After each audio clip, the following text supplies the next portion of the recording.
Fala pessoal, sejam muito bem-vindos ao episódio do podcast Saúde Tech, o podcast que foi criado para tratar da tecnologia na saúde.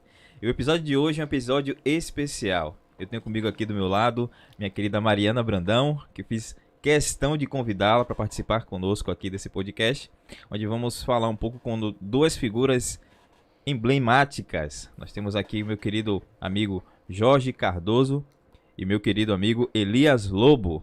Muito bem-vindos ao podcast Saúde Tech. Diógenes, é um imenso prazer estar aqui. Essa mesa é uma mesa extremamente relevante, né? Mariana tem um trabalho belíssimo de educação. Elias, um técnico e empreendedor promissor, né? E você com o seu trabalho nesse podcast Saúde Tech, que é importantíssimo, sabe, levar informação, discutir os temas importantes da saúde, hoje é algo fundamental, né? Saúde talvez seja o elemento de maior valor, né, que as pessoas têm na vida, e nós estamos envolvidos diretamente nisso. Então, essa discussão aqui é extremamente útil. Muito obrigado pela participação e pela honra de estar com todos vocês aqui. Eu fico grato, muito grato. Grato também a Mariana por estar aceitando o convite de estar aqui conosco na mesa. E Elias, eu queria começar fazendo uma pergunta, né? Primeiro, Jorge Cardoso. Conte um pouquinho para nós quem é Jorge Cardoso. Essencialmente, eu sou um técnico curioso, estudioso. Isso é a minha base de tudo, né? Profissionalmente, a história é um pouquinho mais longa, né? Mais complexa.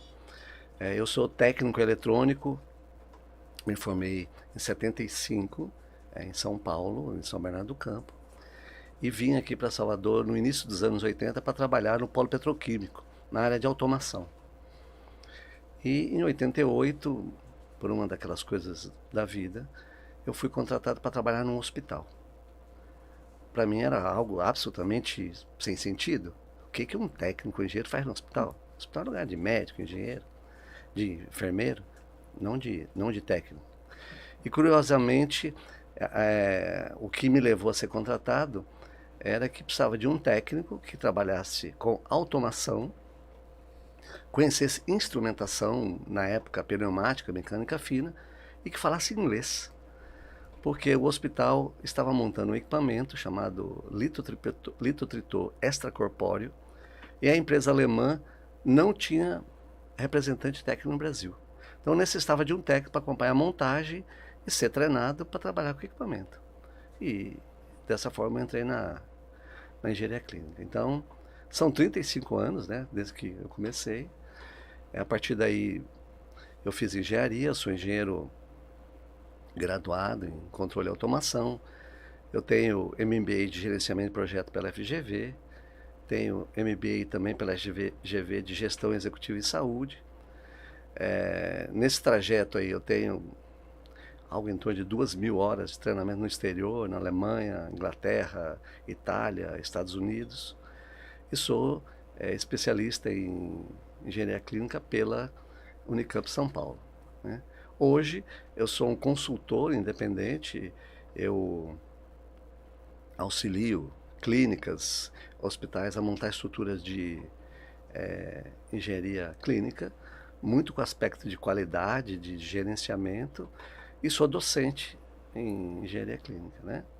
E agora também participante desse podcast, que eu acho que é uma ferramenta, né, que realmente comunicar, levar a coisa para frente, atrai pessoas, atrai interesses, muda a visão do que é engenharia, né? A engenharia clínica, principalmente, que é uma engenharia muito, muito recente, né? Okay? Então, resumo da história toda, né? Esse é Jorge Cardoso como engenheiro clínico. Vocês perceberam que a mesa tá pesada, né? Também queria conversar agora um pouquinho com Elias Lobo, meu amigo de muitos anos. Elias, conte um pouquinho para nós quem é Elias Lobo. Elias Lobo, eu venho de São Felipe, no interior da Bahia. Vim para Salvador para poder começar a trabalhar justamente na área já de de manutenção em equipamentos médicos hospitalares, né? E fui convidado pelo cunhado meu, que era dono de uma empresa, e me convidou para entrar nessa área. Isso foi mais ou menos em 2002. E de lá para cá eu venho atuando na parte de manutenção com equipamentos médicos hospitalares. No decorrer do tempo, do passar da minha vida, eu fui me aprimorando cada vez mais, né, estudando, fazendo escola técnica e fui desenvolvendo vários trabalhos. Viajei para fazer vários treinamentos, né, sou um aprendiz da parte da engenharia, como da engenharia clínica, como administrador também, né. Todos nós somos aprendizes em si, né, na realidade. E estou almejando sempre buscar o melhor para a empresa que eu tenho hoje, que é conhecida como a Cristal Med. Eu sou fundador dela e tenho vários projetos, né, de crescimento e ampliamento cada vez mais. Muito bem, ótimo, né? Então já nos apresentamos, né? As pessoas já conhecem um pouco sobre cada um de vocês. Mariana também todo mundo já conhece, né? Quem não conhece Mariana, assista o episódio que eu fiz exclusivo com Mariana. Vocês vão saber direitinho quem é essa pessoa ilustre que está aqui na minha frente. Duvido que muita gente não conheça. Mas vamos dar prosseguimento aqui ao nosso bate-papo, né? Então, o objetivo nosso é justamente, como o Jorge trouxe a atenção aqui, a importância de falarmos sobre a saúde. Ele foi criado, Saúde Tech foi criado para isso, para falarmos sobre tecnologias envolvendo a saúde em todos os ramos, a parte de engenharia clínica, a parte de todos os ramos que envolvem a saúde em si. E nós hoje vamos abordar um pouquinho sobre isso. Vamos falar um pouco sobre empreendedorismo, então chamamos o meu querido amigo aqui, Elias, para falar um pouco, né, sobre a parte empreendedora, que empreende na área da saúde. E meu querido amigo, né, Jorge Cardoso, que vai falar um pouco sobre a vivência dele, a experiência e também o empreendedorismo dele voltado na parte da saúde. E para iniciar, né, queria saber primeiro, o meu querido amigo Jorge, quais são os principais desafios enfrentados pelos engenheiros dentro dos ambientes hospitalares? Você que tem uma vivência de mais de 35 anos dentro do hospital, quais são os principais desafios que os engenheiros clínicos enfrentam? Isso dá uma boa teoria de mestrado. Mas, para explicar isso, eu acho que é melhor falar o que é o ambiente hospitalar, né? O ambiente hospitalar é uma indústria altamente complexa, que envolve uma quantidade enorme de conhecimentos científicos, né? E produz um produto de extremo valor, que é saúde, né? Então, onde o engenheiro clínico atua é um local hoje de altos investimentos, nós estamos falando de valores milhões, né? Altos riscos, né? E fortemente baseado em credibilidade, imagem, confiança. Então, diferente da indústria, por exemplo, eu vim da indústria, diferente da indústria, você não tem a possibilidade de errar na área hospitalar, na saúde. Na indústria, você pode pegar um carro, fazer 100 testes, crash test, verificar o que acontece e desenvolver um produto. Na área de saúde, é uma indústria que não permite esse erro. Então, o engenheiro clínico trabalha numa área muito sensível, muito crítica, e que tudo deve ser pensado 10 vezes antes de ser executado, né? O que isso implica? Implica num conhecimento, e eu vou falar do engenheiro clínico atual, né? Num conhecimento multifacetado, né? Hoje o engenheiro clínico, ele primeiro, basicamente, precisa conhecer a tecnologia médica, ele precisa conhecer todas as tecnologias e os níveis das tecnologias, né? Okay? Depois, ele está num ramo onde nós somos mais ou menos invasores, né? Porque a medicina, a engenharia cresceu muito paralelo com a indústria, mas ela não cresceu paralelo com a medicina. A medicina cresceu, evoluiu e de repente começou a ter forte inserção de tecnologia. E nesse momento entrou o engenheiro. Então, existe uma dificuldade da comunicação da engenharia clínica com a sua visão, com seus valores técnicos, com a sua sintaxe técnica, com o médico e a enfermagem, né? O médico fala uma coisa que tem que ser traduzida para você entender como é que ela se reflete no equipamento. Quando eu falo de equipamento médico, um eletro, exemplo, eu falo num sensor que mede uma corrente elétrica. Bom, quando o médico fala disso, ele não fala nesses termos. Ele fala em termos de como aquilo é o reflexo fisiológico ou anatômico no paciente. Então, o engenheiro clínico precisa ter conhecimento da área médica, precisa ter conhecimento de anatomia, precisa ter conhecimento de fisiologia, precisa ter conhecimento de infecto, precisa ter conhecimento de uma série de coisas, para que ele consiga conversar de maneira adequada com um profissional, que eles se entendam, né? O que o médico fala é bem traduzido e o que o técnico vai devolver seja também bem traduzido e bem entendido, né? Seguido aí, o outro aspecto é que nós trabalhamos num meio de multi-conhecimentos científicos, e principalmente de engenharias, né? Então, hoje, quando você fala de engenharia clínica, de equipamento médico, os equipamentos são dependentes de uma série de insumos críticos. Okay? Energia elétrica. Nada funciona sem energia elétrica. Mas no hospital, além de não funcionar sem ter energia elétrica, a energia elétrica precisa ser de boa qualidade, contínua, okay? Confiável, né? Porque o equipamento são muito delicados, depende desse insumo, e principalmente o paciente, né? Você não pode parar um procedimento crítico por falta de energia. Novamente, na indústria, você parou a produção, você vai ter talvez um prejuízo econômico, depois você recupera. Numa cirurgia, você não tem essa possibilidade. Então, energia elétrica é um insumo tem que ser extremamente sensível. Então, você tem que ter uma relação muito direta com a área de engenharia elétrica. Depois, hoje os equipamentos são muito sensíveis no que diz respeito à climatização. Sim. A temperatura, umidade são críticos, né? E você tem que conhecer, pelo menos para saber conversar com a área de refrigeração, com o engenheiro mecânico, quais são as suas demandas, o que você precisa, o que é necessário, ok? Você tem que pegar a especificação do equipamento e transferir essa informação para que você receba esse insumo. A gente precisa tratar com o pessoal de TI, ok? Hoje, né, se o seu equipamento está isolado, ele está perdendo uma série de funções que ele teria se ele estiver conectado à sua rede de informação, ao seu CRM, ao seu PEP, toda a sua estrutura de informação do hospital, né? Você precisa conhecer de arquitetura, de civil, porque você precisa entender como que vai ser o acesso do seu paciente àquele equipamento, como o equipamento vai entrar, como ele vai sair, como vai ser dada manutenção, né? Se você instalar errado, você vai ter uma vida dificultada, útil daquele equipamento em diversos aspectos, né?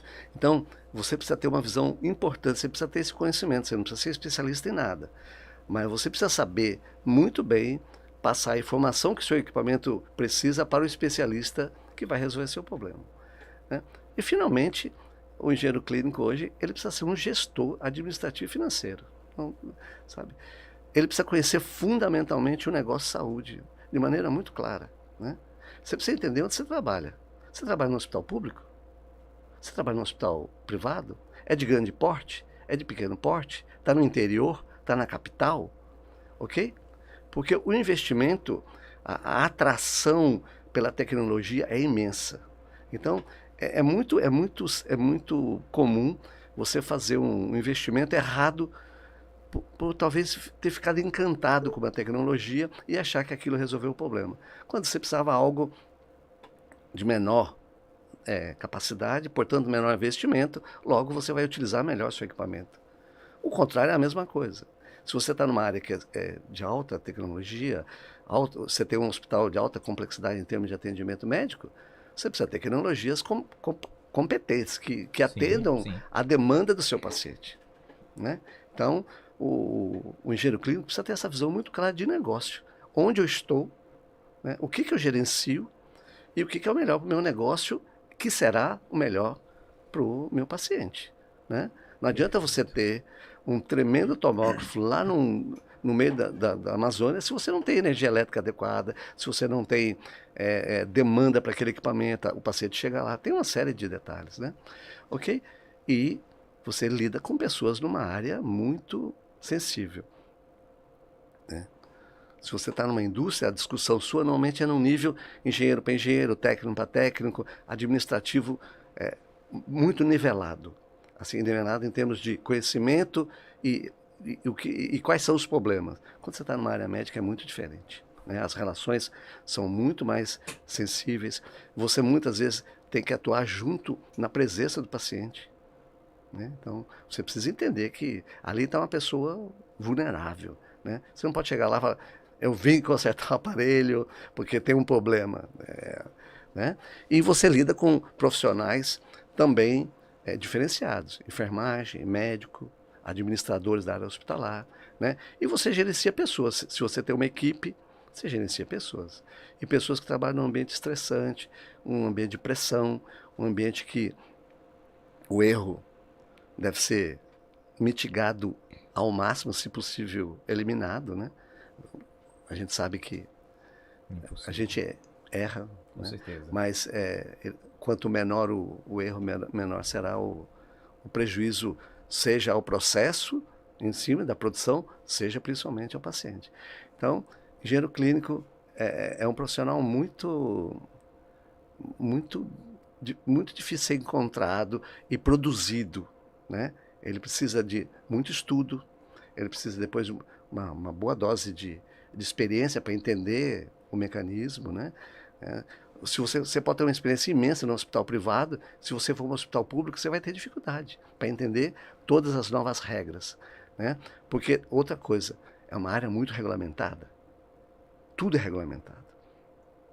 A maneira que o médico procede é regulamentado, a maneira que a tecnologia vai ser usada é regulamentada.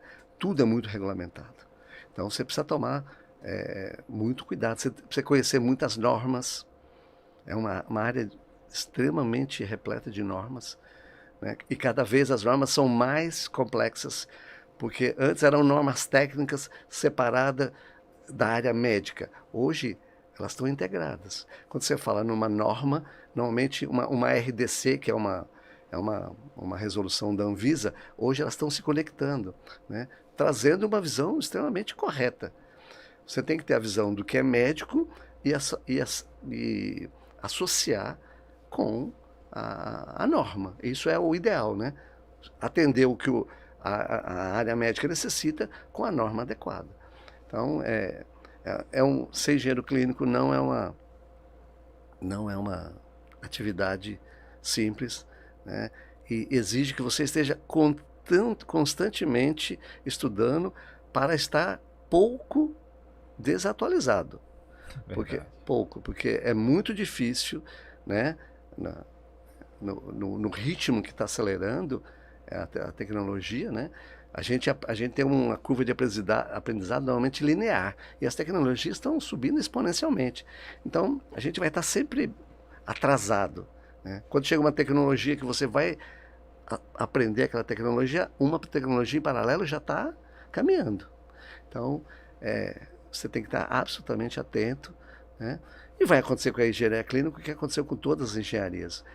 Daqui a pouco ela vai ter outras multi-especialidades dentro dessa multi-especialidade. Então, vai ter ramos, e cada um dentro da sua preferência, da sua habilidade, vai assumir diversos campos, né? São muitos, mas assim, hoje o engenheiro clínico, basicamente, é um profissional multiconhecimento e de multiresponsabilidade.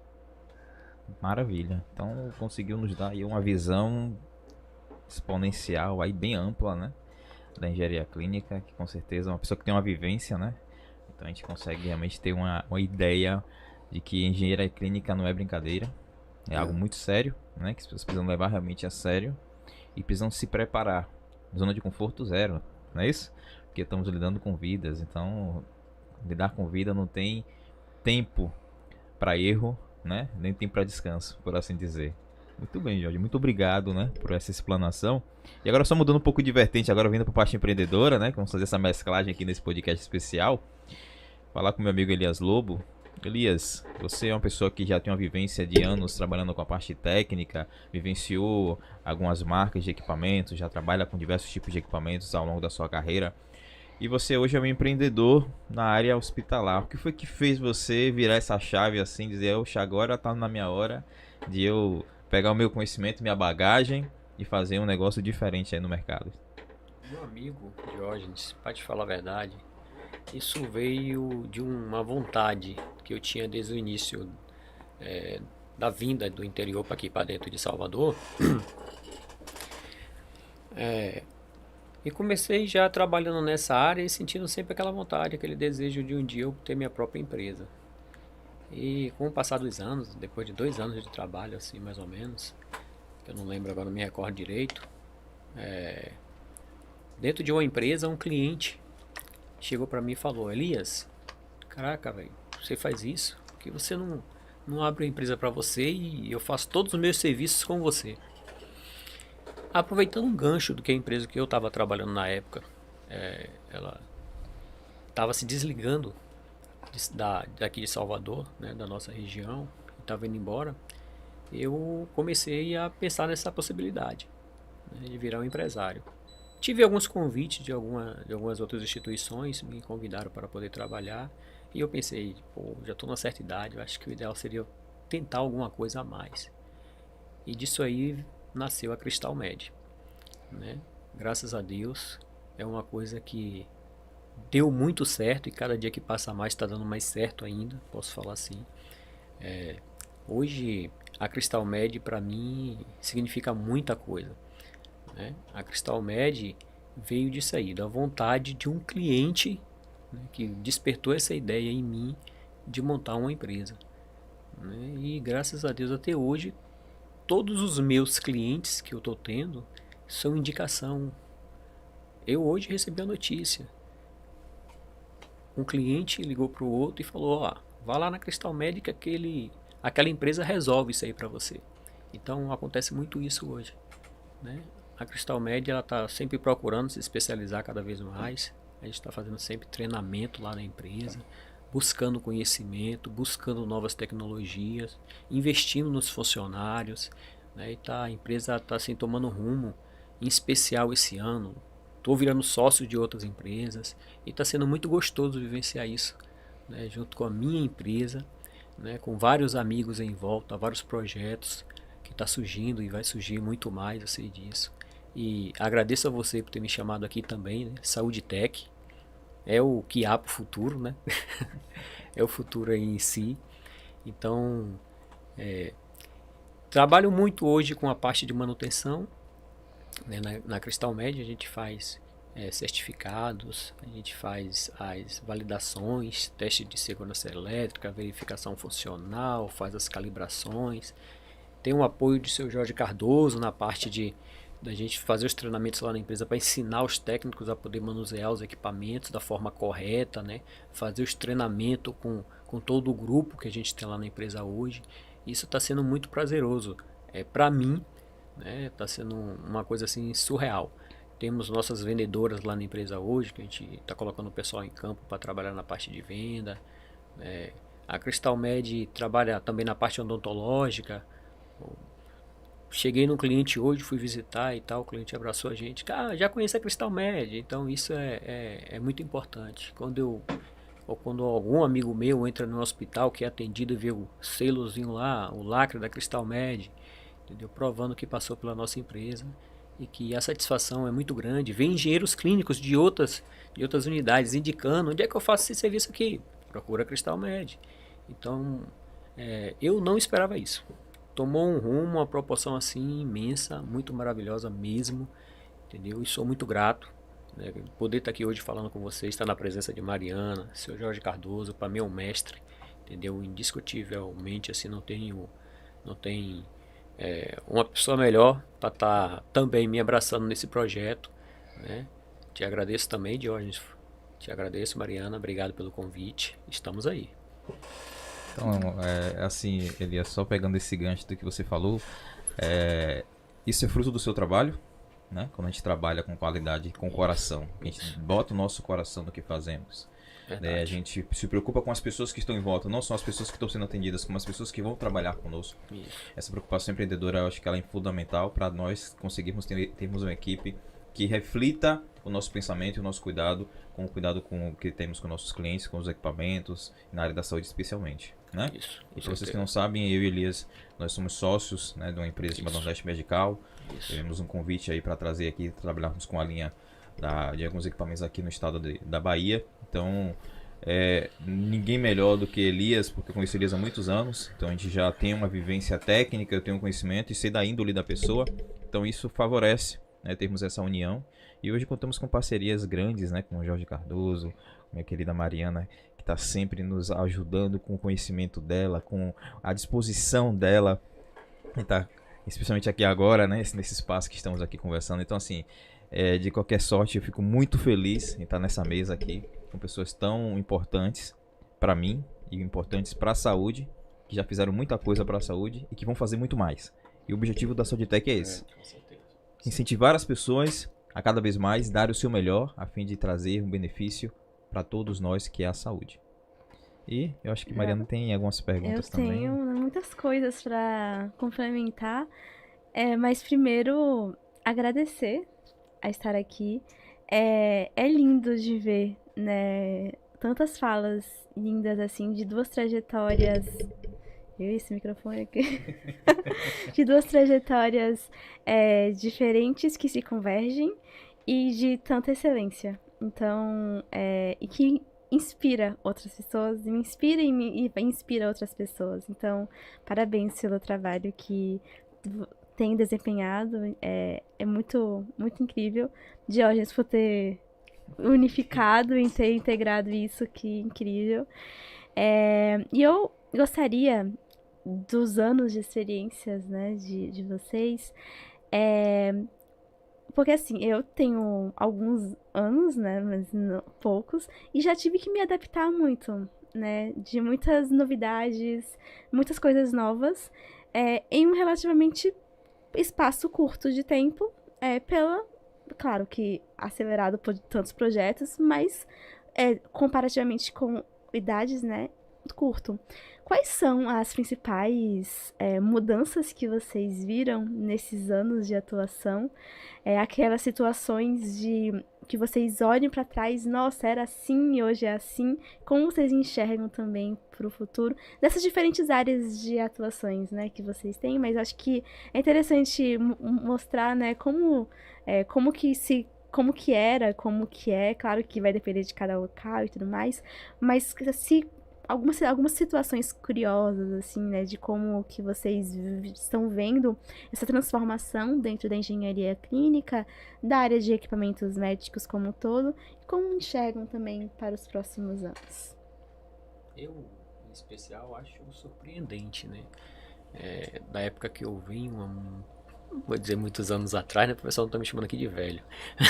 Mas o que eu quero dizer é o seguinte: há muito tempo atrás existiam alguns equipamentos, principalmente da Datex Almeida, né? Tinha um 3700, que você tinha que fazer a calibração do equipamento, você tinha que pegar o equipamento, abrir o equipamento, pegar um gás específico, colocar uma linha de amostra e aí você ajustar um potenciômetro interno conforme o que está mostrando na garrafa, né? Então esse era um método que era feito antigamente de calibração. Hoje em dia a gente tem um método de calibração através de comparação. A gente pega um equipamento que ele vem calibrado, certificado direitinho, e a gente coloca junto ao nosso equipamento, né, um monitor, um desfibrilador, um bisturi, né, e a gente consegue identificar se o equipamento está calibrado ou não. Entendeu? Então a tecnologia ela veio para mudar muito, inclusivamente nessa área, né? Nessa área de calibração, de até comparação, esses termos tudo que a gente vem estudando, aprendendo, né? E é louvável, né? É louvável a tecnologia hoje na área médica hospitalar. Espero ter respondido um pouquinho da sua pergunta em si. Claro. Mariana, a palavra que eu posso usar assim mais simples é assustador. Eu assumo sem nenhum problema que eu sou um dinossauro da engenharia clínica, né? 35 anos mudou absolutamente tudo que você pode imaginar em tecnologias. Tudo. Não tem nada que não tenha evoluído muito. Mas também é assustador, porque mesmo com toda essa evolução, eu vou falar Brasil, mesmo com toda essa evolução, a gente tem ainda no Brasil, a medicina de 35 anos atrás ainda em funcionamento. Ao mesmo tempo que você tem o top, a inteligência artificial, a robótica, você continua também com a medicina, sabe? Que usam os mesmos equipamentos que usavam 30 anos atrás. Então, isso é uma grande dificuldade da tecnologia, porque a tecnologia ela não conseguiu substituir tudo ao mesmo tempo de forma homogênea, né? Quando você tem um veículo, se você encontrar hoje um veículo que tem 30 anos, é de um colecionador, certo? Ele é um cara que vai andar sábados, vai numa festa mostrar o carro. Não, você tem equipamentos hoje no Brasil que tem 30 anos operando. E eu vou dizer uma coisa, inclusive em hospitais de alta complexidade, você tem equipamentos ainda que tem na área de radioterapia, na área de radiação ionizante, raio-x, você tem equipamentos que são muito antigos. Então você tem uma grande variedade de tecnologias misturadas, né, em hospitais com alta complexidade, baixa complexidade, e você tem hospitais também muito complexos e hospitais muito simples. Então, essa evolução, para mim, foi extremamente desafiadora. Porém, eu sempre fui um profissional na área de engenharia clínica muito beneficiado, porque eu trabalhei numa instituição que entendia que a engenharia clínica era parte integral da medicina. Então isso muda tudo. Porque no momento que você não é um custo e você é um investimento, e é um investimento produtivo, um investimento que atua na segurança, né? Eu estava ouvindo vocês falar aqui anteriormente sobre evento adverso, né? Eu participava do comitê de análise de evento adverso há 20 anos. Então, isso você vê qual a importância que se dava ao engenheiro. Todo evento que envolvia de alguma forma alguma tecnologia, a engenharia clínica estava envolvida. Isso é um aspecto importante porque isso é uma coisa muito de qualidade da medicina, da enfermagem, né? Não é uma coisa que é dado esse direito do engenheiro participar, né? Então eu fui muito beneficiado. Então o meu crescimento, apesar de ter sido difícil, porque, como eu disse, eu estava sempre atrasado, eu estava sempre atrás da tecnologia. Quando eu chegava a entender bem uma tecnologia, a outra já estava pronta, né? E aí você tem que, sabe, remar de novo. Então é muito difícil. E assim, eu vi coisas absurdas, né? Eu trabalhei com equipamentos totalmente analógicos, né? Na área de imagem, as fotos de imagem eram feitas com uma máquina fotográfica que filmava sobre o filme, para você entender como era o sistema, né? As antigas chamadas multiformatos. E hoje você tem absolutamente tudo digitalizado, né? Okay? Então, assim, essa evolução me obrigou a ser uma pessoa extremamente flexível, extremamente humilde. Eu não sei e preciso aprender, ok? Eu não sei e preciso encontrar alguém que saiba, que seja melhor do que eu, porque eu preciso de uma equipe que, sabe, eu preciso de cabeças diferentes, eu preciso de cabeça que pensa digitalmente, eu preciso de cabeça que pensa em TI, eu preciso de cabeça que pensa de outras formas, porque não dá, principalmente a evolução do engenheiro clínico vai levar ele a ser um gestor. Ele vai começar tecnicamente, né? Ele vai evoluir, só que automaticamente ele vai chegar um momento que ele vai entrar numa fase de gestão, ele vai participar de decisão, ele vai participar de estratégia, né? Ele não vai ter mais condição de continuar eternamente sendo um técnico, ok? Então, eu vi toda essa etapa, né? E hoje me agrada muitíssimo auxiliar empresas ou pessoas ou clínicas que estão querendo, que dão valor à engenharia, acham que ela é importante, ela agrega valor ao serviço, né?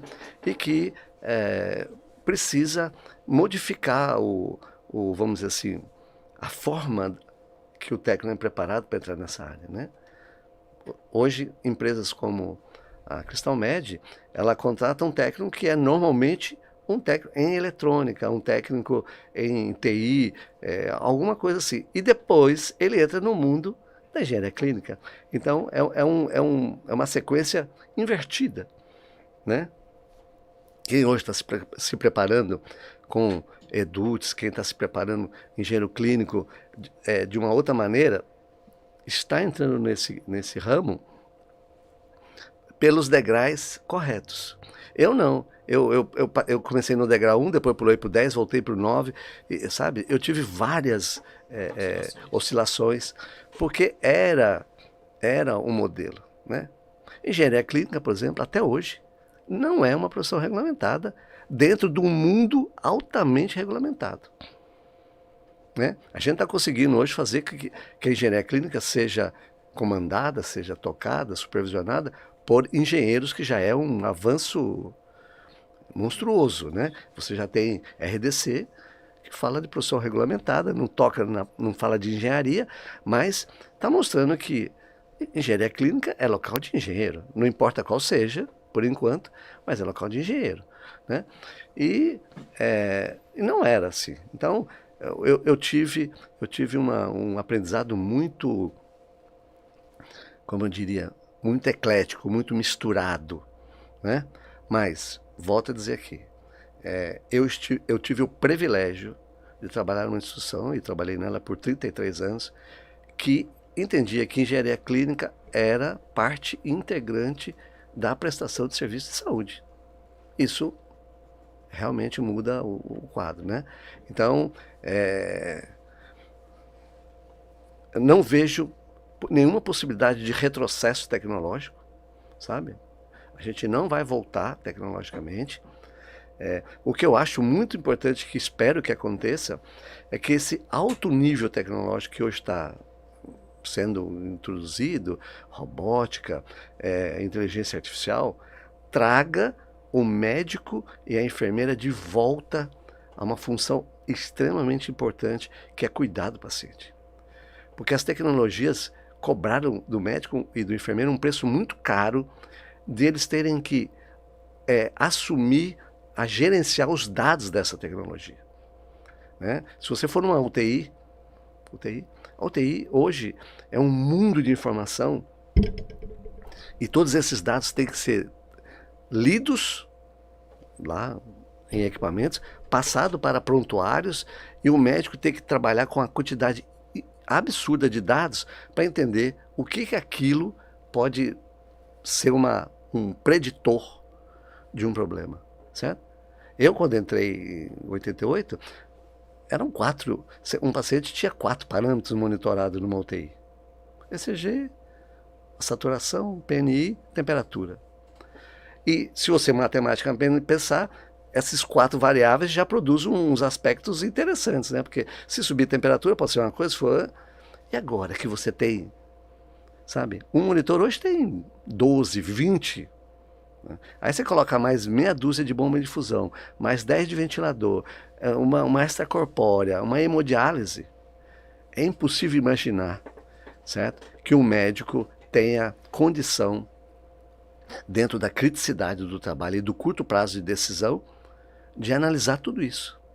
Então, é necessário que essas novas tecnologias, né, dê ao médico a capacidade dele, com esse monte de dado, analiticamente, computacionalmente, fornecer estreitar a decisão do cara. Não, tudo isso aqui não é importante, isso aqui é importante. Ok? Então, focar naquilo e rapidamente, porque a gente sabe que o TI, a rapidez da decisão determina tudo, né? Se ele conseguir detectar que o paciente está prestes a entrar numa sepsemia, todo o procedimento vai ser muito mais barato, muito mais rápido, muito mais eficiente. Porque depois que ele entrou, a recuperação é muito mais cara, os riscos são maiores e tudo mais. Então, assim, eu espero que a tecnologia seja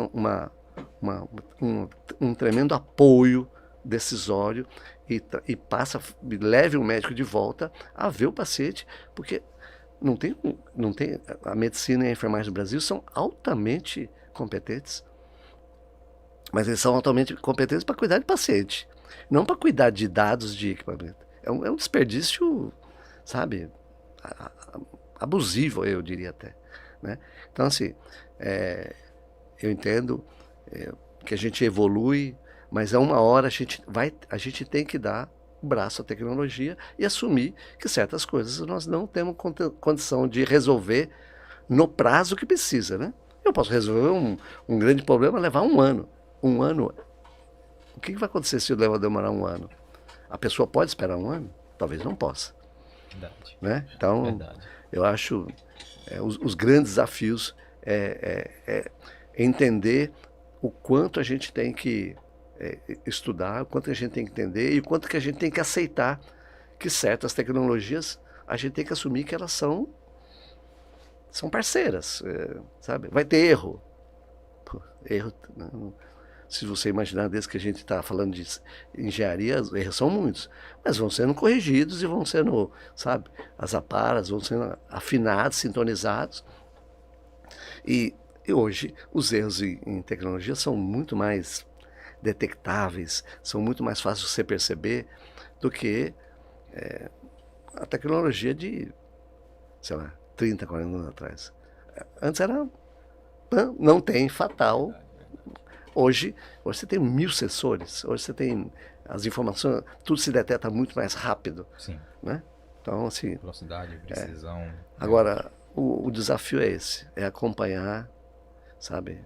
Você de Fusca acompanhar a Fórmula 1 da tecnologia, é difícil. Muito difícil. Fantástico. É fantástico ver isso porque são muitos dados e o que vamos fazer com tantas informações, né? Teve uma vez que foi muito curioso, né? A gente tem um grande desafio de interoperabilidade, de a gente conseguir estar se comunicando diferentes marcas, modelos, e a gente conseguir estar fazendo essa comunicação. E aí já temos algumas soluções hoje, né, de plataformas de interoperabilidade que vai estar colocando vários tipos de dados. E assim, a ponto de vista de nós da engenharia é fantástico, a gente vê todos esses dados, as informações, e aí a gente vamos questionando, né, os operadores, e tanta informação, vamos ficar perdidos com tantas informações. Então, assim, cabe também a gente também ter esse senso crítico de analisar, de verificar quais são os dados para determinadas situações, para que a gente consiga, né, tomar essa decisão, porque, de fato, podem ser muitos dados, mas quais são esses dados que vão, de fato, estar auxiliando e até que ponto, enfim, são muitos estudos que a gente precisa estar analisando, mas isso também cabe uma questão de uma personalização da própria tecnologia para atender a determinados perfis de segmentos pacientes. específicos. Então, acho que essas informações vão auxiliar muito nesse processo da gente conseguir ter uma saúde mais personalizada, a depender de cada paciente, mas para isso, de fato, como foi muito bem pontuado essa questão da multidisciplinaridade, que de fato precisa haver para que a gente consiga realmente ter dados que vão auxiliar na tomada de decisão da melhor forma. Mas é um grande desafio que se tem, com toda certeza, perfeitamente. E um dos pontos que o professor Jorge trouxe atenção também, referente à forma como algumas instituições enxergam a engenharia clínica, infelizmente, talvez esse seja um dos grandes motivos que a profissão engenharia clínica não seja ainda reconhecida, que é aquela questão de enxergar a engenharia clínica como um custo, não como algo que possa ser investimento ou que seja algo que seja benéfico para a instituição. Então, muitos ainda não iniciou o processo, muitas instituições não têm engenheiros clínicos, não têm engenharia clínica, por considerar sendo especificamente um custo. Eu vou ter esse custo a mais, contratar um engenheiro para estar lidando com equipamentos.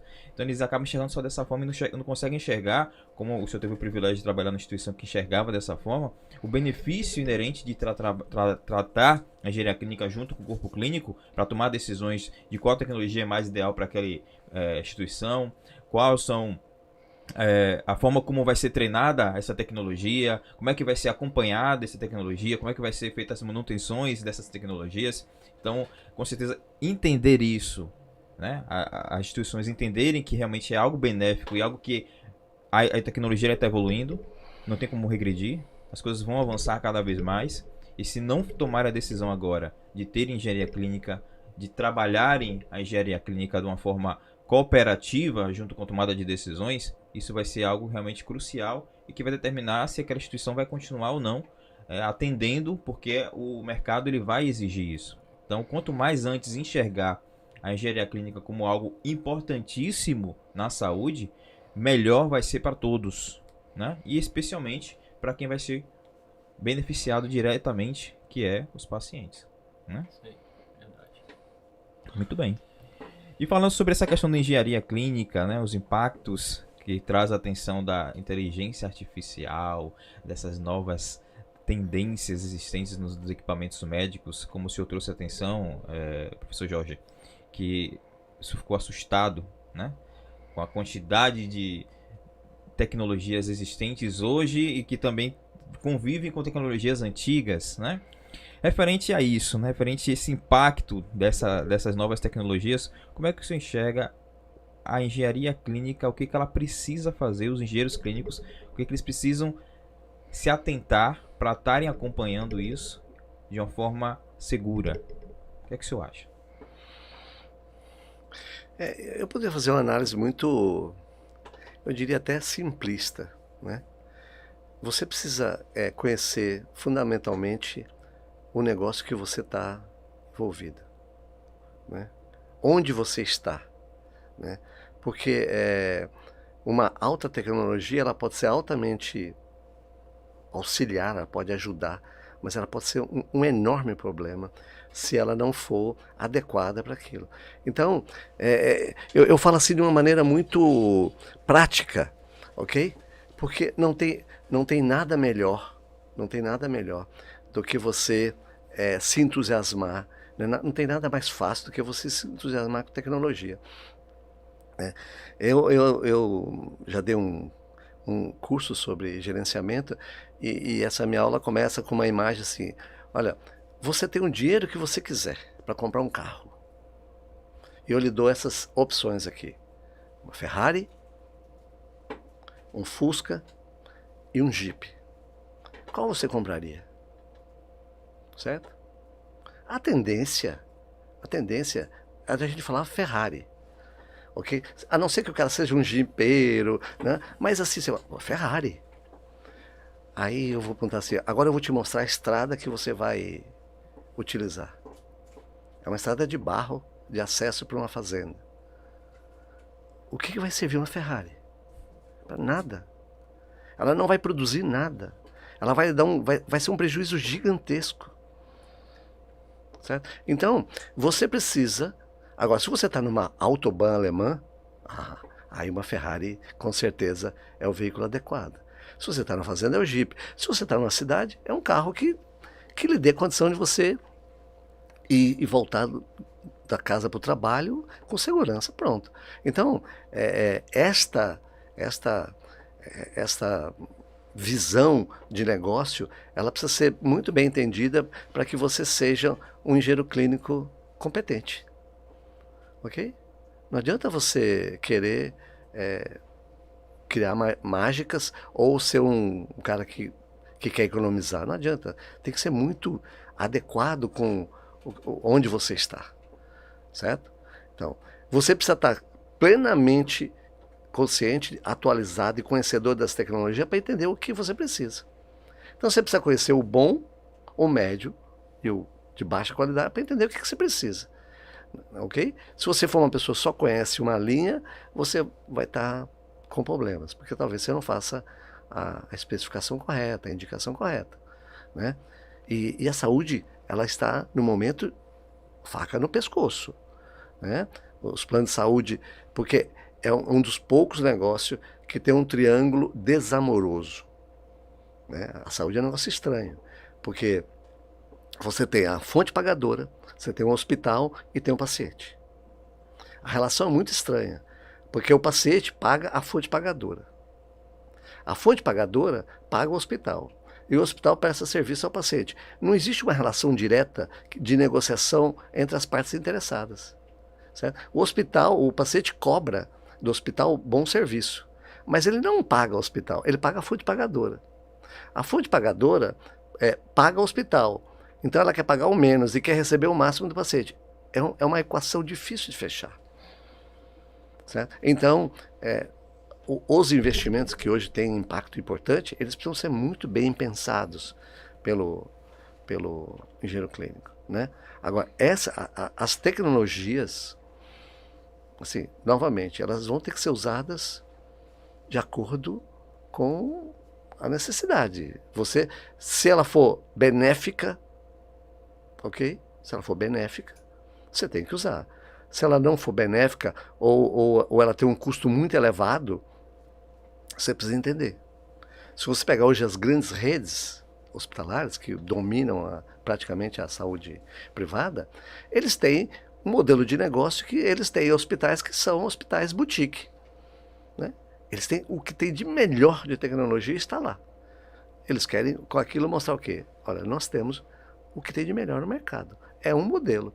Mas depois eles têm toda uma estrutura depois com diferentes níveis de hospitais. Então, é um modelo muito, muito bem pensado, porque você vai evoluindo do máximo, que é um modelo marketing, para demonstrar eu sou capaz, se tiver um paciente em qualquer situação que só depende daquela tecnologia, eu tenho, né? Mas depois ele vai descendo para hospitais de nível alta produção, depois hospitais menos impactantes, sem emergência aberta, isso vai indo, né? Então, esses modelos são modelos muito interessantes, porque eles conseguem absorver quase todas as tecnologias, ok? Sem que ela seja mal, vamos dizer assim, colocada, né? Eu nem estou aqui defendendo a saúde privada, porque é um modelo que está ficando cada dia mais agressivo no Brasil, mais difícil você ter acesso, mas eles estão se estruturando de uma maneira inteligente, né? Eles estão conseguindo absorver do máximo da tecnologia ao mínimo e espremer disso, fazer suco de tudo, né? Então, estão crescendo. Agora, tecnologia vai entrar, e o que a gente precisa tomar cuidado é o seguinte: a indústria de equipamento médico, ela é uma indústria muito, pouquíssimo padronizada, ok? Pouquíssimo padronizada. Por exemplo, se você compra um carro qualquer, você não precisa comprar o pneu da marca do carro. Você compra um carro, eu vou um exemplo aqui, Chevrolet, você não precisa comprar um pneu Chevrolet. Basta que ele tenha lá as dimensões adequadas, igual o seu, você pode comprar. Na área de equipamentos, como fala? Equipamento médico, não. Você é um casamento sem nenhum direito a divórcio, a nada, a reclamação. Você comprou, você vai ter que levar aquilo a sua vida toda até acabar com aquela tecnologia. Comprou errado, você vai ter sérios problemas. Você não consegue... Sensores, olha, é um absurdo isso, você ter sensores, sensores devia ser algo absolutamente padronizado. Os mesmos conectores, as mesmas tecnologias, não, cada um faz a sua tecnologia. Isto faz com que você fique amarrado ad eterno a uma tecnologia que você compra. E isso é um sério problema, né? Isso é um sério problema que a engenharia clínica deve, sabe, começar a criticar isso aí. Porque tem que ter em algum momento, a decisão de escolha tem que ser de quem compra, não de quem vende, né? Ok, se você tem um produto melhor, eu vou comprar seu produto. Mas ele tem que ser melhor, mas ele dá alguma opção de você, de alguma opção versátil, e não uma coisa completamente amarrada, né? Okay? Um outro problema muito complicado na área de equipamento, da evolução, é que equipamento médico hoje ele é hardware e software. Sim. Certo? E o que acontece é que o software evolui muito mais rápido do que o hardware. Tá? Então, muito equipamento é condenado não porque ele deixa de ter um alto benefício clínico, ele seja clinicamente eficiente, ok? Ele simplesmente não consegue mais ser atualizado. Tá? Então, quando você fala de tecnologia, vamos falar de fisiologia humana, certo? O coração que existia no homem de 3.000 anos atrás é o mesmíssimo de hoje. Mesmíssimo, não mudou nada. Tem as mesmas 4 cavidades, a mesma funcionalidade elétrica, tudo mais. O que mudou foi, a tecnologia foi cada vez entendendo melhor, através de ECG, de ultrassom, não sei o que, essa coisa toda. Mas, então, Clinicamente falando, a evolução clínica ela é muito mais lenta do que a evolução tecnológica. Então, às vezes aparece uma tecnologia que lhe dá tanta informação que você não sabe o que fazer com aquilo.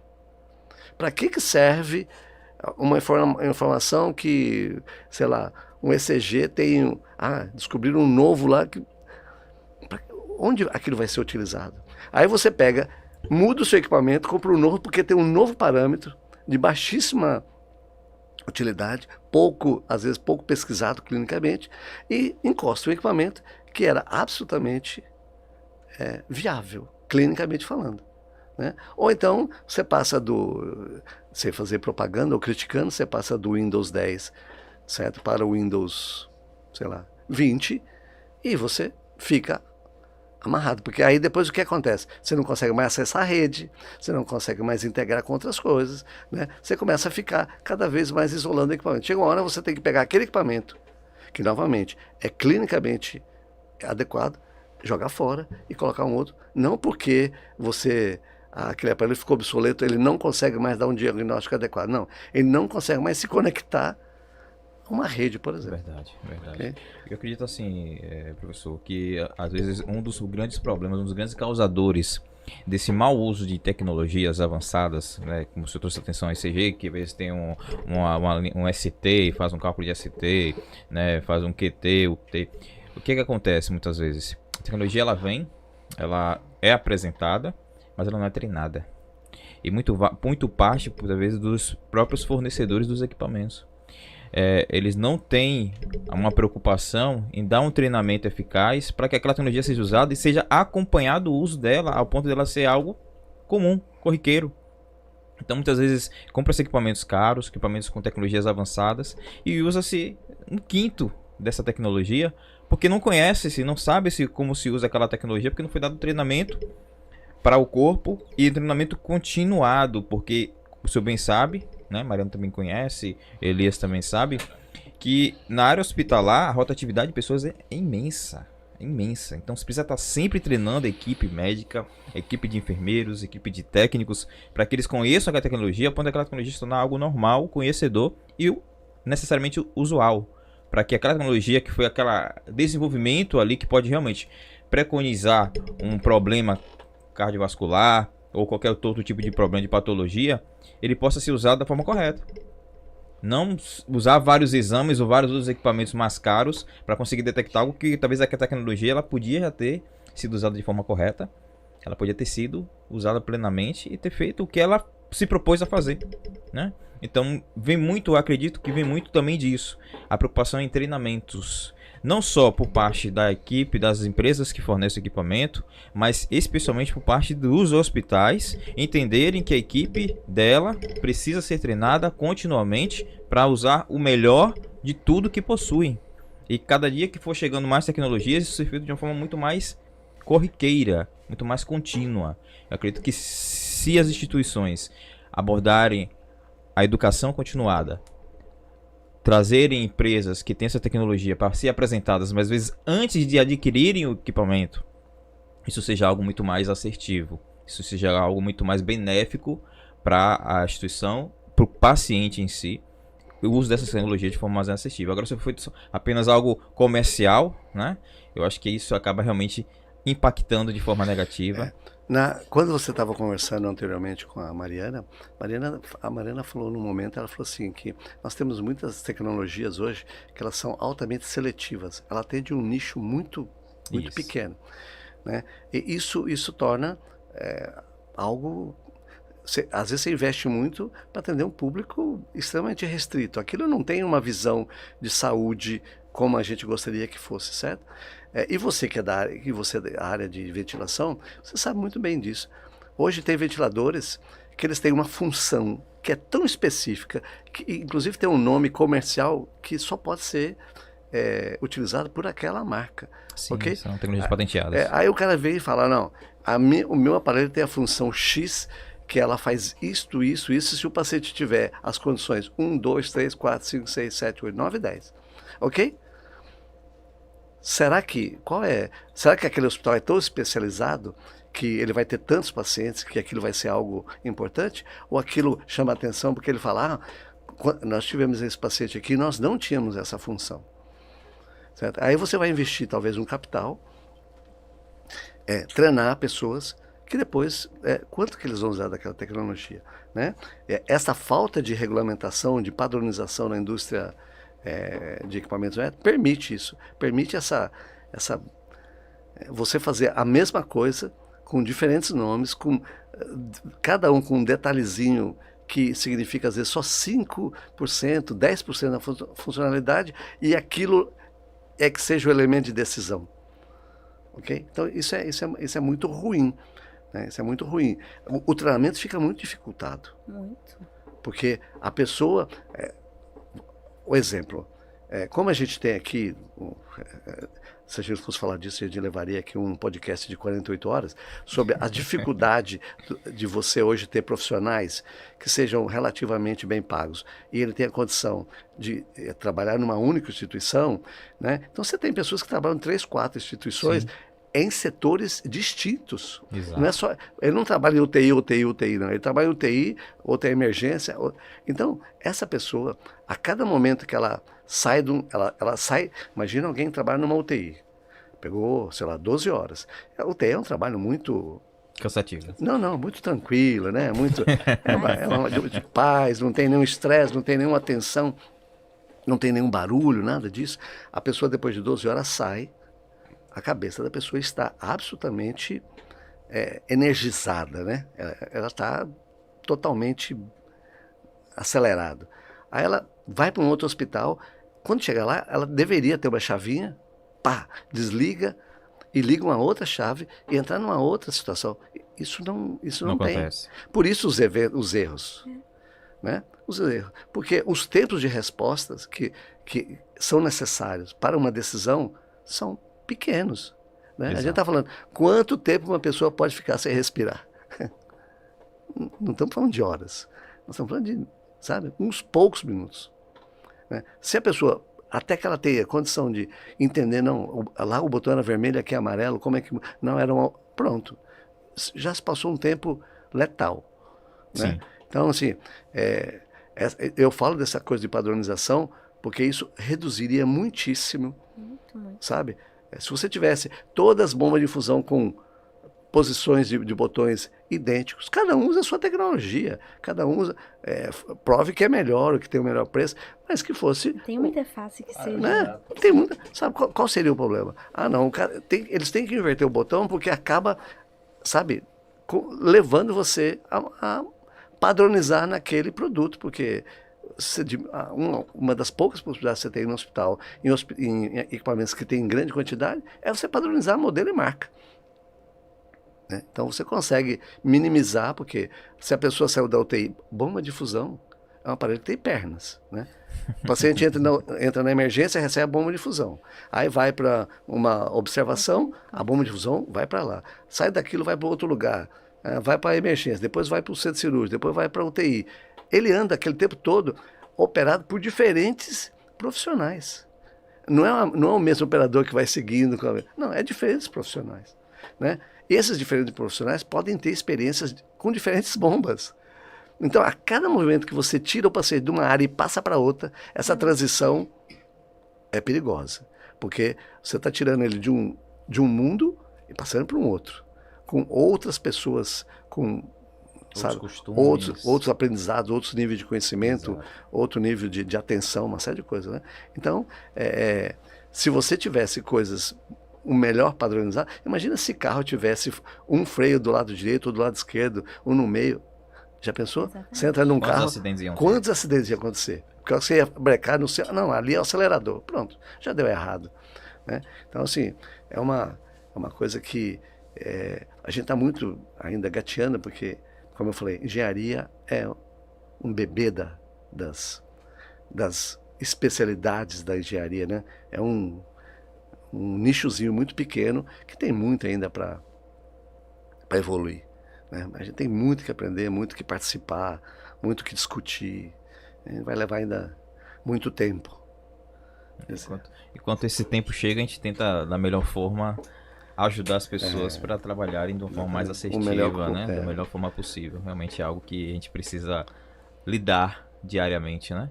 E nós que lidamos com vidas, que nos preocupamos tanto com vidas, precisamos ter esse olhar crítico, conversar com pessoas de diferentes tipos de áreas do ramo, para entendermos o pensamento de um com o pensamento do outro, para tentarmos chegar numa homogeneização de ideias e efetivar ações que tragam realmente um benefício, que tragam realmente um resultado correto para a saúde, né?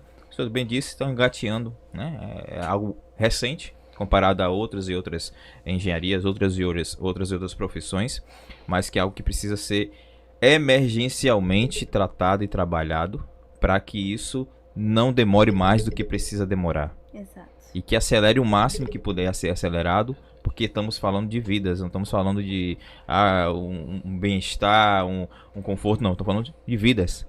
E vidas não espera, né? A fisiologia humana não espera. O tempo é crucial. Segundos podem significar vidas. O dano ou não dano. O dano ou não dano. Exatamente isso. A gente está no podcast aqui hoje, né, que a gente está falando sobre a tecnologia na saúde. E a gente também pode estar pensando futuramente em estar falando o desperdício da tecnologia na saúde. O que é o desperdício da tecnologia na saúde hoje? Se a gente for ver pela parte dos nossos... tem a parte privada e a parte pública. A gente invade hospitais aí pelo interior e a gente vê muita tecnologia onde não precisa de tecnologia. Aí você acaba observando os valores das máquinas que são empregadas nessas unidades que não tem serventia e não tem nem profissional para utilizar. Então isso acaba sendo uma forma agressiva, né? Que para mim, como venho da área de saúde e vejo uma situação daquela, eu fico assim abismado com isso, entendeu? É desnecessário certas coisas. Se a gente tivesse um corpo de engenheiro que pudesse auxiliar na compra dessas máquinas públicas, para poder dizer assim, vai ser para o interior do Cabrobró que seu procedimento é só esse e esse. Então eu compraria uma máquina, né, que seria uma máquina mais voltada para aquele tipo de procedimento, para evitar o desperdício, né? Então, infelizmente, estamos à mercê disso ainda, né? E acontece público e no privado também. Sim, isso não... As compras, e por isso que a importância da engenharia clínica mesmo nesse processo de incorporação adequada, do envolvimento dos profissionais de saúde para verificar a melhor tecnologia com o melhor custo-benefício, né? Porque realmente a incorporação inadequada é um problema que acontece bastante e que pode ser evitado quando a gente faz uma incorporação com muitos profissionais. Então, uma excelente colocação, Elias, porque realmente há muita tecnologia, porque voltamos para os carros, né? Da gente querer incorporar, a princípio querer fazer a compra de uma Ferrari, mas a depender de cada situação, dependendo... Qual a estrada que eu vou andar com esse carro, né? Exatamente. Onde eu vou andar? Exatamente. Então, e isso é essencial, porque não é, às vezes, uma tecnologia para a necessidade que a gente precisa para um determinado local é totalmente diferente para um outro local. Então, muito bom a colocação. E a gente faz uma crítica tendenciosa do serviço público, porque o serviço público atende 150 milhões de brasileiros, enquanto o privado 50, 55 milhões. Então, é evidente que os problemas maiores serão mais visíveis na saúde pública. Sim, né? sim. E a saúde privada, ela é fortemente financiada pelo quem paga, né? A saúde pública, ela não é financiada com a mesma pujança de dinheiro, apesar de ter muito dinheiro, mas assim, se você for fazer uma conta, quanto é a contribuição de cada um na saúde pública e quanto é cada um na saúde privada, você vai ver que na saúde pública é muito menor, né? Então a tendência é você ter maiores problemas na pública. O governo é um comprador gigantesco de equipamento. O maior comprador. Então, quanto você maior os seus erros também podem ser amplificados, né? Com certeza. Okay? Então, e tem muito a que se fazer, né? Assim, a gente fala muito hoje de de telemedicina, telesaúde, né? Sim. A gente fala dessa coisa toda, e a gente não pode esquecer que o Brasil é um país continental, certo? Você tem 9.000 quilômetros de norte a sul, 9.000 quilômetros de leste a oeste. Isso aqui é um continente, é a Europa toda, mais um pedaço da Ásia, tudo junto. É gigantesco. E, além disso, você tem uma infraestrutura de transporte péssima, né? O que funciona melhor para grandes distâncias aqui é avião. E avião tem todos os seus custos. Sim. Né? Então, a pandemia, entre todos os efeitos colaterais benéficos, um deles foi mostrar a cara da engenharia clínica, né? A gente saiu das nossas caverninhas e apareceu como alguém que atuava. A engenharia clínica faz a manutenção de ventilador. Foi uma coisa assim tão num equipamento só, ficou tão engraçado isso, dado o universo que a gente atua, e a gente foi reconhecido por um nicho muito pequeno, né? Mas começou, né? Exatamente. Falem bem ou falem, mas falem de mim, né? Então a engenharia clínica apareceu. Mas também mostrou que se a gente tem ferramentas de comunicação eficientes, internet e tudo, a gente pode transferir a medicina para onde ela não tem acesso. Ok? Se você tem alguém que está lá no meio de uma selva, né, e que você tem acesso a sistemas de, por exemplo, telefonia, você pode fazer consulta com um especialista. E você lá com provavelmente uma enfermeira ou um médico jovem, ter todo o recurso, sabe, de informação, de olha, o que fazer, e você reduzir todo o risco do paciente a ponto depois de você minimizar aquele problema e ter condição de transferir ele numa condição segura, né? E falando assim muito mais ainda distante, a robótica, né? Sabe? Eu acredito, sem nenhuma dúvida, sim, eu não tenho nenhuma dúvida, que qualquer robô hoje, né? Vamos usar a tecnologia disponível hoje. Sim. A taxa de erro que tem de um robô hoje é muito menor do que a humana. Sim. Ok? Eu não vou discutir aqui problemas éticos, nada disso. Mas assim, se você pegar o melhor cirurgião que opera seja um cara especialista, e colocar ele 1 ano fazendo cirurgias e um robô fazendo a mesma coisa, você vai ver como a criticidade do ser humano é muito maior. Sabe? Ele vai ter um dia que ele vai estar nervoso. Ele chegou lá, recebeu uma fechada no meio do trânsito, sabe? Ele fez um investimento que não deu certo, o filho dele está doente, sabe? Jogaram uma bomba na Ucrânia e isso, ele tinha um negócio qualquer que foi fortemente afetado. Nós somos fortemente influenciados minuto a minuto, ok? Isso não me fale que um cara... Eu sou pai, tenho filhas, né? E não me fale que eu iria trabalhar num dia sabendo que a minha filha estava com 40 de febre, que eu estaria absolutamente concentrado. Quando eu chegasse no hospital, alguém perguntasse, qual é o nome da sua filha? Eu não sei o nome da minha filha. Isso não existe. Certo? Então você chega lá absolutamente com metade da sua capacidade mental, sabe, sintonizado numa outra coisa. Ou até mais. Agora, se você vai para dentro do centro cirúrgico, que suas decisões são obrigatoriamente sensíveis, sabe? O movimento da sua mão define um erro ou não erro, a sua decisão de fazer isso ou aquilo muda tudo, né? E provavelmente se você errar, a condição de corrigir o erro é pequena, vai ter sempre um dano, sabe? Então eu acho que essas tecnologias, elas vão ter que ser utilizadas nessas situações. Ok? Porque se você tem um cara lá, sei lá, no meio do Pará, para você trazer ele, é o único recurso que está em São Paulo, imagina a logística, o custo de você trazer tudo isso para cá. Trazer esse paciente para cá. Ok? Talvez se a tecnologia estiver lá, você pode ter uma estrutura muito menor tecnologicamente falando, em termos de recursos humanos, ok? E ter toda uma cadeia de suporte que faça com que você consiga lá realizar uma cirurgia complexa. com o pessoal menos especializado. Que médico hoje, qual é o problema do programa Médicos, né, do Brasil? Qual a dificuldade de levar um médico para o interior? Ele não quer ir para lá. Lá não tem congresso, lá não tem tecnologia, tem uma série de coisas. Então ele prefere ficar nos grandes centros. Sim.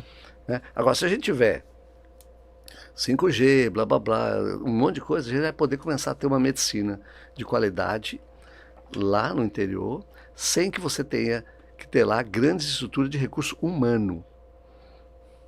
Ok?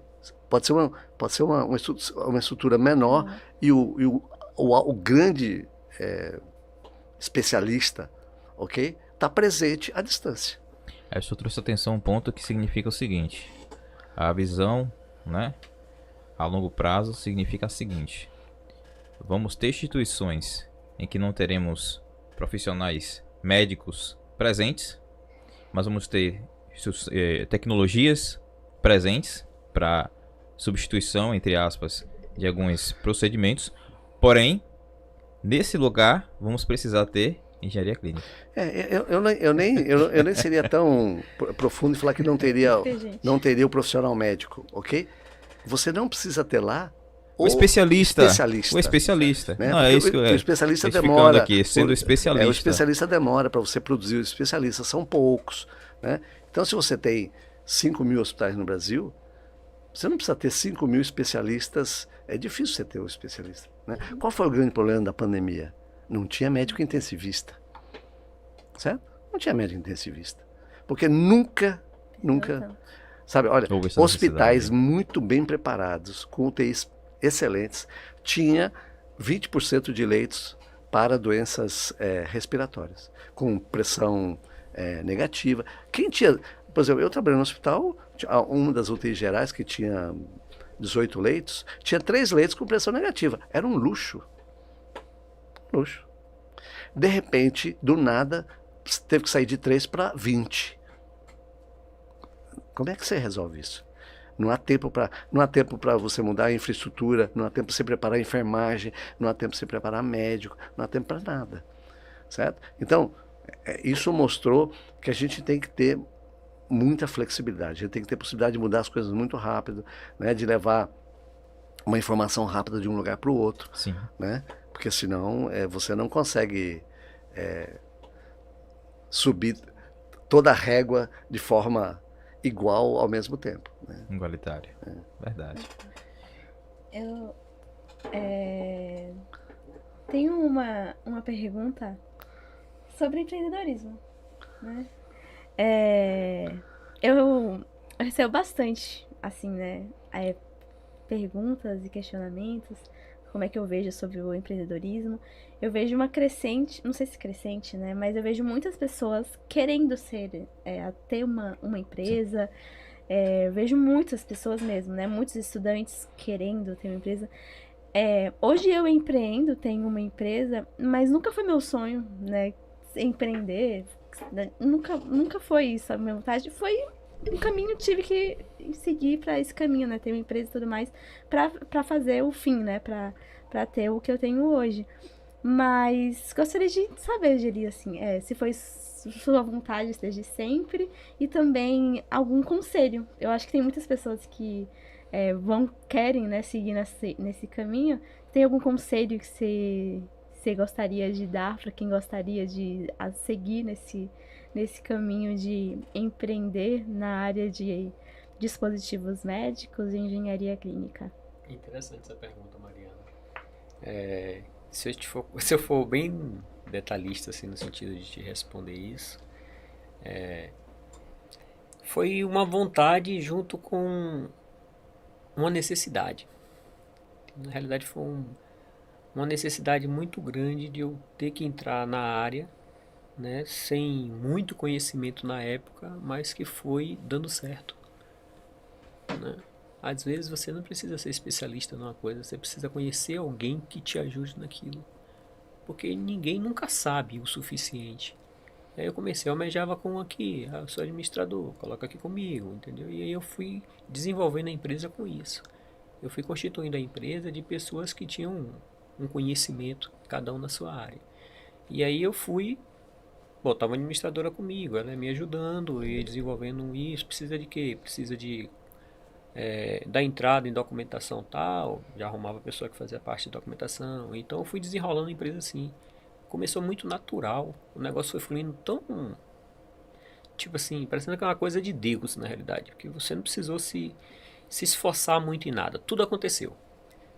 Na realidade, a Crystal Med vem até hoje tudo acontecendo.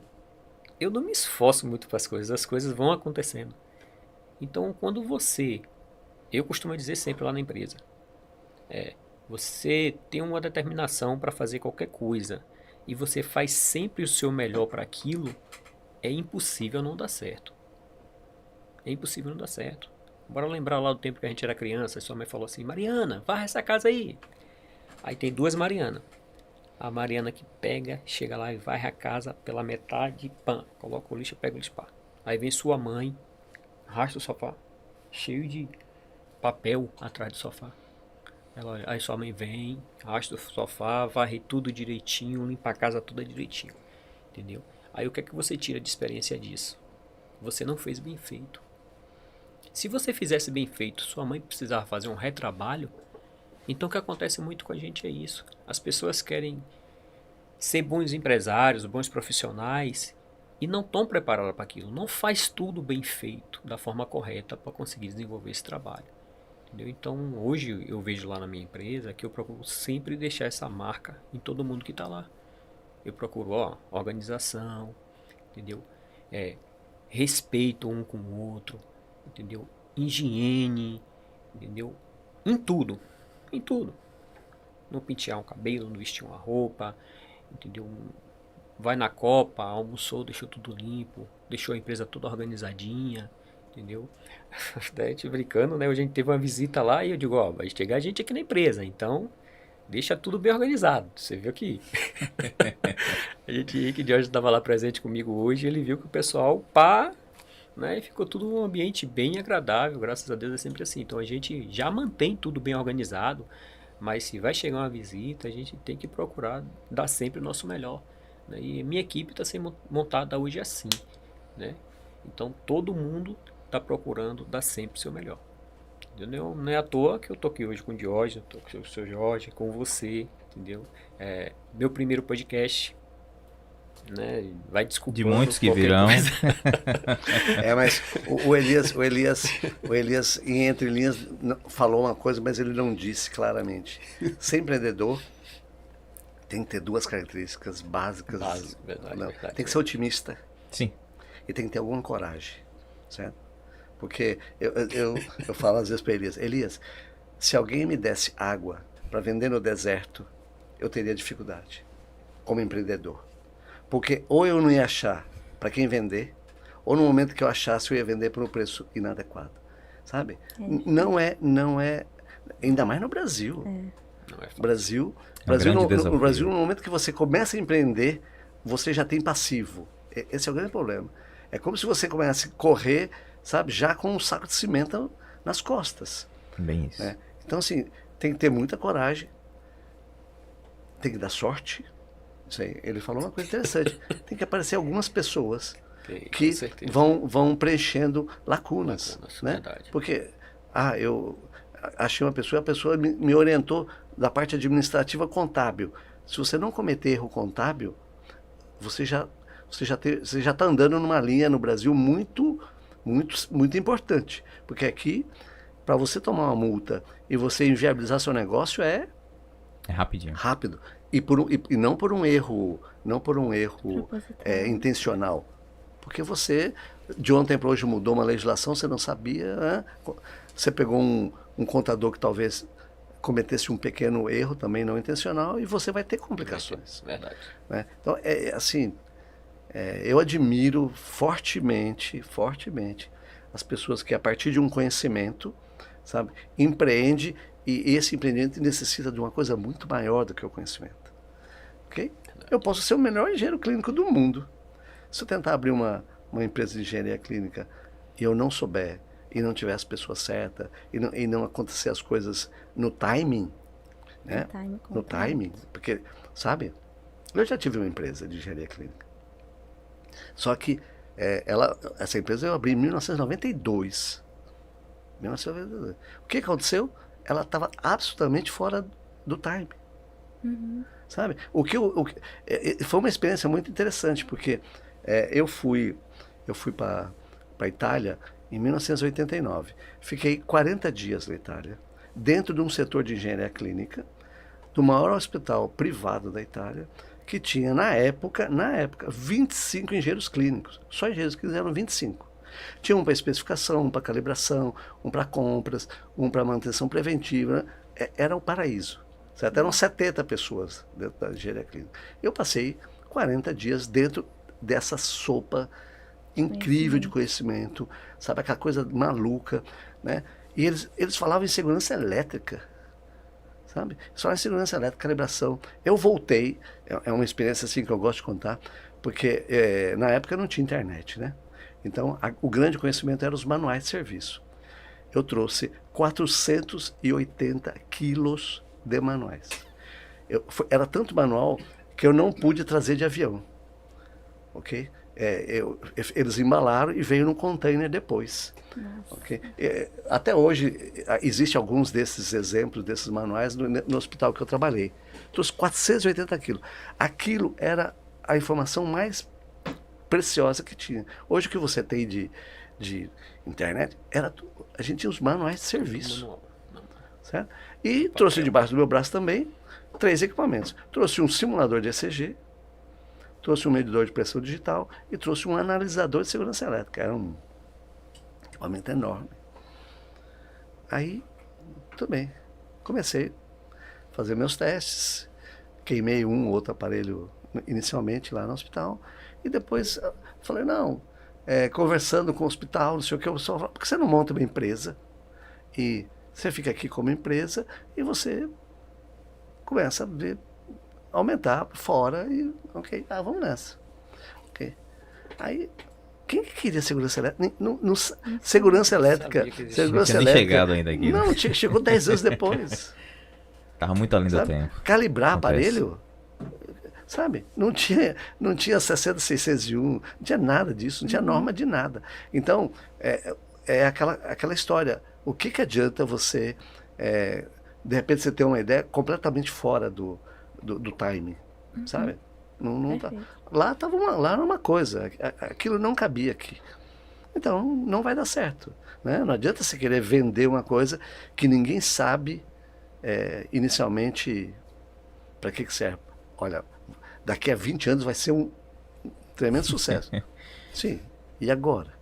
E a bola de cristal, né? Você não tem nem como alimentar. Imagina um carro elétrico, sabe? Não tinha nem energia. Já teve carro elétrico brasileiro, né? O Gurgel inventou um carro elétrico. Foi um dos primeiros. Então, mas o que aconteceu? Estava fora do tempo. Então, o negócio também depende muito desse negócio, de você acertar no timing, né? Na hora certa, no momento certo, encontrar as pessoas certas, e aí... As pessoas certas. Depois que começa a acelerar, as coisas vão ficando bem mais simplificadas, né? Que nem ele falou. Um cara fala pro outro, e isso começa a virar exatamente.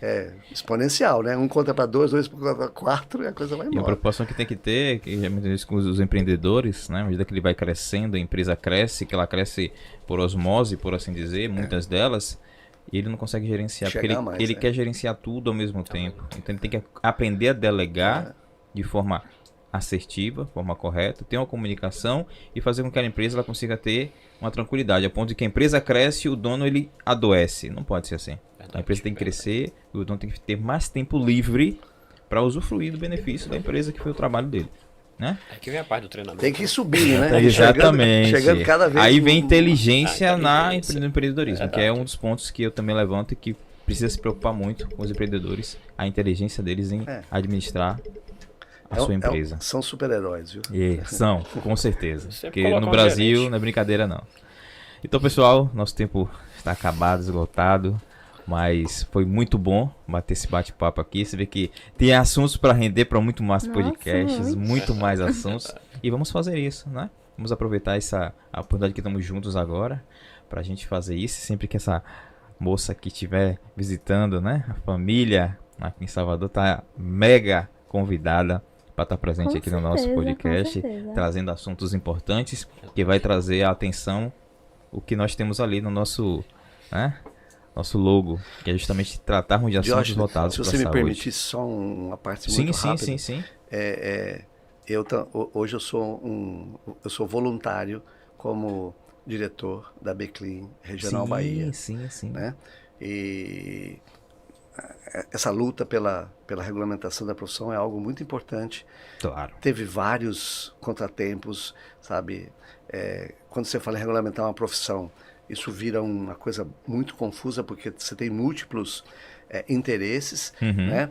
E até você chegar a um acordo e entender que, olha, isso tem que encaixar todo mundo no conceito geral, né?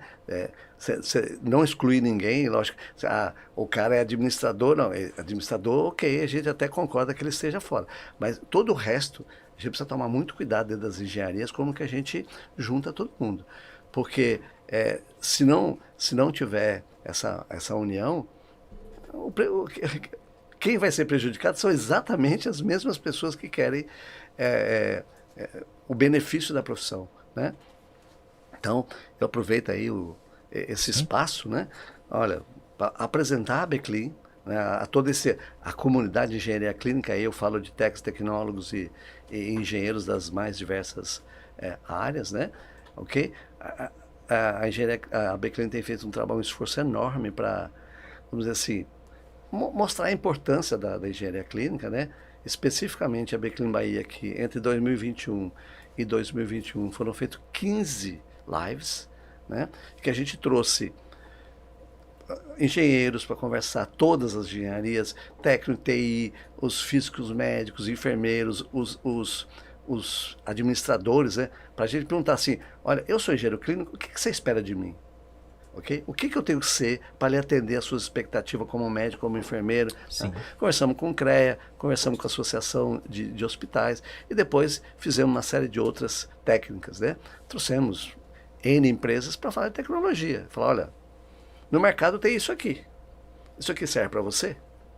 Ok? Para quê? Porque é muito comum você viver, às vezes, num local muito enclausurado, você não tem acesso a grandes eventos, você acaba ficando meio isolado do mundo e você não sabe o que está acontecendo, né? Nós retornamos esse ano porque a gente teve em maio a gente teve a Hospitalar, e na Hospitalar teve o evento da engenharia clínica, e a preparação disso deu muito trabalho, e a gente acabou não tendo, mas já iniciamos aqui as lives de novo, já fizemos uma dia 27, falando sobre qualidade de vapor em esterilização, que esterilização CME é uma área extremamente sensível de um hospital. Sim. Eu acho que uma das poucas áreas que mexe transversalmente na operação, sabe? Separou o CME, separa o hospital. O SUAB não tem, o maior pacote cirúrgico não tem, então é muito complicado, né? Outras áreas são mais verticais, né? Parou a cardiologia, você tem uma área, mas CME é complicado. Então eu trouxe um dos maiores especialistas em CME, um cara o professor Fernando Bustamante, que ele participou uns 10 anos do Comitê de Esterilização e Saúde, é um especialista, né? E a gente agora vai continuar agora com outras, estamos procurando outras pessoas e empresas que tragam novas informações, porque eu vejo na Beclean esse meio, né? Ok? Mas, logicamente, a gente precisa que as pessoas se associem à Beclean, né? A Beclean precisa de visibilidade, precisa de volume. Para qualquer decisão, se você tem um representante ou se você tem 1000, muda tudo. Com certeza. Né? E para que a gente, logicamente, tenha a condição de começar a ter uma estrutura, não só de uma associação que junta as pessoas, não, uma associação que junta as pessoas e gera algum benefício. Uma causa, exatamente. Okay? Importante. Traga informação, ensino. Maravilha, Então, maravilha. assim, E desde já, disponibilizo aqui a Saúde Tech para também estar trabalhando nesse objetivo também, apresentando a AB Clean, trazendo pessoas também para que possam de outras formas serem divulgadas também, para que isso seja alcançado para mais pessoas, que com certeza é um benefício para todos, verdade. e especialmente para a saúde, né? Então, Eu, como membro, eu agradeço esse espaço. não, eu fico honrado, né? Imensamente honrado em poder dar esse espaço a vocês. Verdade. Então, pessoal, muito obrigado, né? Cada um de vocês pelo tempo disposto em estar aqui conosco. Esse papo gostoso que batemos aqui. Essa aula, né? Que tivemos aqui uma mega aula. Incrível.